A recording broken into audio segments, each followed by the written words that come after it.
नमस्कार, मी Laxmikant Ruikar. News and views मध्ये आपल्या सर्वांचं स्वागत. गेल्या अनेक वर्षापासून प्रलंबित असलेला मराठा आरक्षणाचा विषय पुन्हा एकदा ऐरणीवर आलाय. मनोज जरांगे पाटील यांनी महिनाभरापूर्वी सरकारसमोर ज्या अटी आणि शर्ती ठेवल्या त्यावर 40 दिवसांचा वेळ दिलेला आहे.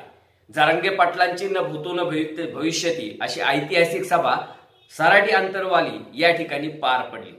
या सभेला जमलेला जो जनसमुदाय होता त्यांच्या भावना लक्षात घेता मराठा समाजाला आणि विशेषतः मराठवाड्यातील मराठा समाजाला आरक्षण मिळालंच पाहिजे ही काळाची गरज झाली.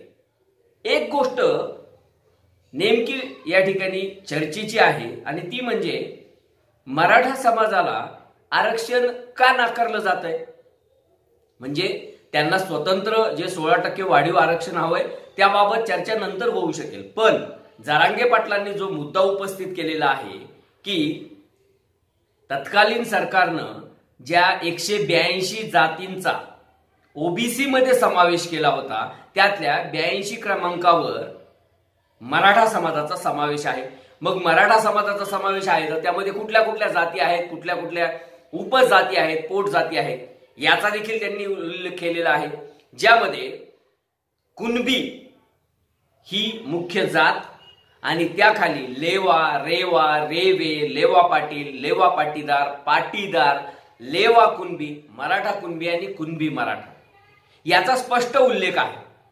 आणि यानुसारच आज ज्या देवेंद्र फडणवीसांना आरक्षणाच्या बाबतीत विलन ठरवलं जातंय, त्यांच्या नावाने पोटसूळ उठलाय सगळ्यांना, त्याच देवेंद्र फडणवीस यांनी मुख्यमंत्री असताना 2018 साली 28 फेब्रुवारी 2018 पाहिजे तर GR सगळ्यांनी शोधावा, त्या GR मध्ये अगदी स्पष्टपणे म्हटलं होतं, मुद्दा क्रमांक 5 जो आहे तो त्या ठिकाणी त्या GRचा महत्वाचा होता की त्यामध्ये असं स्पष्ट म्हटलं होतं की व्यवसायावरून एकदा जर का जात ठरली तर ती बदलता येत नाही. आणि मराठवाड्यात शेती हाच मुख्य व्यवसाय आहे मराठा समाजाचा. बरं, 2018ला जो GR निघाला त्या आधारावर अगदी विदर्भ असेल, उत्तर महाराष्ट्र असेल, कोकण असेल, मुंबई असेल, पश्चिम महाराष्ट्र असेल या ठिकाणी लाखो कुणबी प्रमाणपत्र दिली गेली, ती फक्त मराठवाड्यात नाकारली गेली. आणि त्याला कारण राज्यकर्ते नव्हते तर ब्युरोक्रेसी होती. हो, प्रशासकीय अधिकाऱ्यांची उदासीनता किंवा प्रशासकीय अधिकाऱ्यांनी कागदी घोडे नाचवण्याच्या नावाखाली मराठा समाजाला कुणबी प्रमाणपत्र नाकारलं. बाकीच्या ठिकाणी कुणबी प्रमाणपत्र दिलं गेलं. कुणबी प्रमाणपत्राच्या आधारावर लोक नोकरीला लागले असतील, लोकांना शिक्षण भेटलं असेल, विद्यार्थ्यांना शिक्षण भेटलं असेल. हा सगळा विषय इतर ठिकाणी सॉर्ट आउट झाला. फक्त मराठवाड्यात कुणबी प्रमाणपत्र द्यायला प्रशासनातील अधिकाऱ्यांनी म्हणजेच मराठवाड्यातील मराठा समाजाच्या कुणबी प्रमाणपत्राचे खरे झारीतले शुक्राचार्य हे प्रशासनातले अधिकारी आहेत. पण बळवलं कोणाला जातंय? ते राजकीय नेत्यांना, सत्ताधाऱ्यांना. आता याचा जर का थोडासा इतिहास पाहिला किंवा तो पाहावाच लागेल तर ब्रिटिश सरकार असताना 1881 साली, लक्षात घ्या, 1881 साली ब्रिटिशांनी जी जात निहाय जनगणना केली किंवा त्यांनी पारंपरिक व्यवसायाची एकरूपता लक्षात घेऊन किंवा रोटी बेटी व्यवहार लक्षात घेऊन मराठा आणि कुणबी हे एकच आहेत हे ब्रिटिशांनी 1881 मध्ये म्हटलं होतं. 1909 सालचं जे गॅजेटियर आहे हैदराबाद संस्थानचं त्यामध्ये देखील हा उल्लेख आढळतो. त्यावेळी मराठवाड्यात असलेले औरंगाबाद, बीड, उस्मानाबाद, परभणी, नांदेड या जिल्ह्यांच्या गॅजेटियरमध्ये देखील मराठा समाजाचा शेती हाच व्यवसाय असल्याचा उल्लेख आढळतो. मग आतापर्यंत खत्री कमिशन असेल, देशमुख कमिशन असेल, राणे कमिशन असेल किंवा अलीकडच्या काळातलं गायकवाड कमिशन असेल, या लोकांनी याचा अभ्यास केला नाही का? निश्चितपणे केला. अहो, अगदी म्हणजे 2018 पूर्वी या मराठवाडा हा हैदराबाद संस्थांमधून मुक्त होऊन मराठवाडा मुक्ती संग्रामाचा लढा झाल्यानंतर मराठवाडा सशर्तपणे संयुक्त महाराष्ट्रात सामील झाला आणि त्यानंतर 13 ऑक्टोबर 1967 या पूर्वी ज्या लोकांचा व्यवसाय शेती आहे, मग त्यांना मराठा, कुणबी, कुर्मी, कुळंबी, कापू या नावाने ओळखलं जात होतं आणि ते सगळे मराठा आहेत आणि ते कुणबी आहेत, कारण कुणबी म्हणजे शेती व्यवसाय असलेले लोक. सरळ सरळ व्याख्या. मग एवढं सगळं असताना सुद्धा का आरक्षण मिळत नाहीये किंवा का प्रमाणपत्र नाकारलं जातंय, हा खरा तर संशोधनाचा विषय आहे.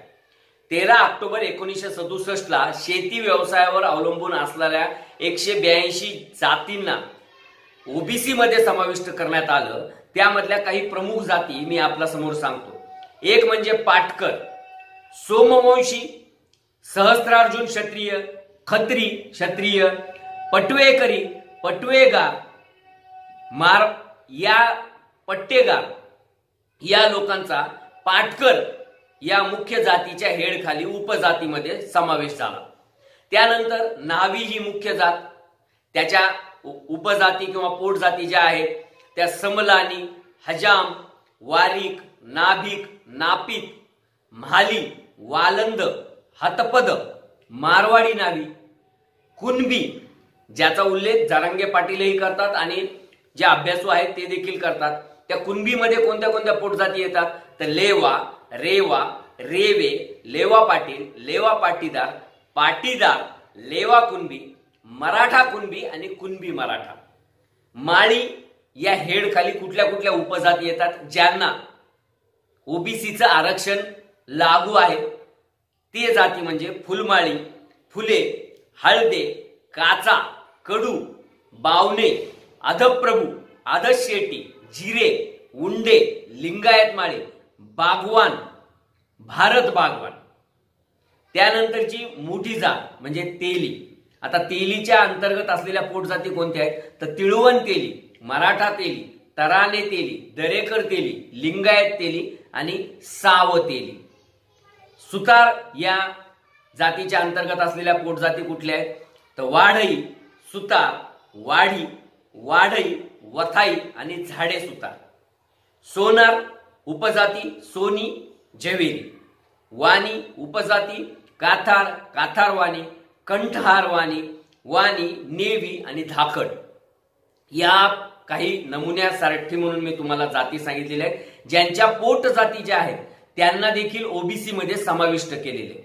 मग असं असताना जो जरांगे पाटलांचा विषय आहे किंवा आम्ही सुद्धा आज जो विषय मांडतोय, जर का मराठवाड्यातील ज्या मराठा समाजाचे लोक आहेत त्यांच्या उपजाती जर का लेवा पाटील, लेवे, रेवे, मराठा कुणबी आणि कुणबी मराठा या जर का असतील आणि सगळ्यात महत्वाचं शेती करणारा व्यक्ती हा कुणबी, मग तो मराठा असो किंवा लेवा पाटील असो हा आहे हे स्पष्ट उल्लेख केलेले असताना देखील आरक्षण का नाकारलं जातंय किंवा त्यांना कुणबी प्रमाणपत्र देण्यामध्ये अडचण काय.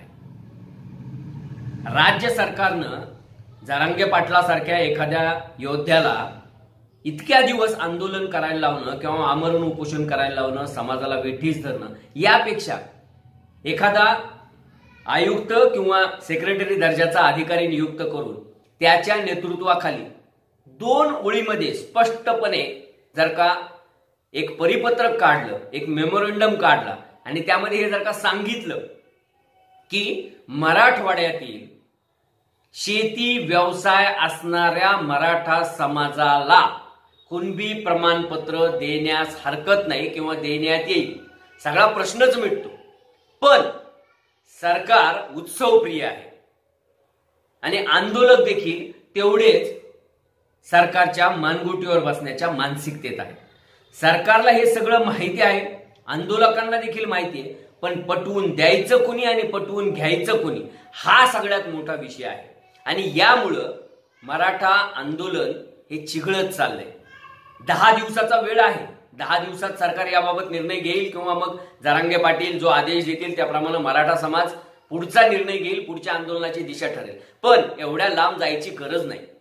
थोडासा जर का म्हणजे 13 ऑक्टोबर 1967, त्यानंतर 1968, त्यानंतर जून 2004, त्यानंतर फेब्रुवारी 2018 या सगळ्याचा अभ्यास जर का सरकारनं केला तर निश्चितपणे एका दिवसात, एका तासात हा प्रश्न मार्गी लागू शकतो आणि भविष्यात हे आंदोलन चिघळलं किंवा या आंदोलनाला वेगळं रूप आलं तर जी हानी होणार आहे ती देखील टाळली जाऊ शकते. जेवढा अभ्यास जरांगे पाटलांचा आहे तेवढाच अभ्यास सरकारमध्ये बसलेल्या देवेंद्र फडणवीस असतील, अजित पवार असतील किंवा मुख्यमंत्री एकनाथ शिंदे असतील यांचाही आहे, असणार. त्यांच्याकडे तर मोठी वकिलांची फौज आहे ज्यांनी सर्वोच्च न्यायालयापर्यंत मराठा आरक्षणाच्या बाजूने सरकारची बाजू मांडली. तरी देखील हा प्रश्न भिजत ठेवला जातो. मग तो नेमका आंदोलकांना किंवा आंदोलन जीवी नेत्यांना भिजत ठेवायचा की सरकारला भिजत ठेवून त्यामधून आपल्या पदरात ओबीसी एक गठ्ठा मतदान पाडून घ्यायचे, हा खरा प्रश्न आहे. मायबाप सरकार आणि जरांगे पाटील यांनी या विषयावर थोडंसं एकत्र बसून मराठवाड्यातील मराठा समाजाला कुणबी प्रमाणपत्र या आधारावर देता येऊ शकतं यावर सकारात्मक विचार करावा एवढीच विनंती आहे. धन्यवाद.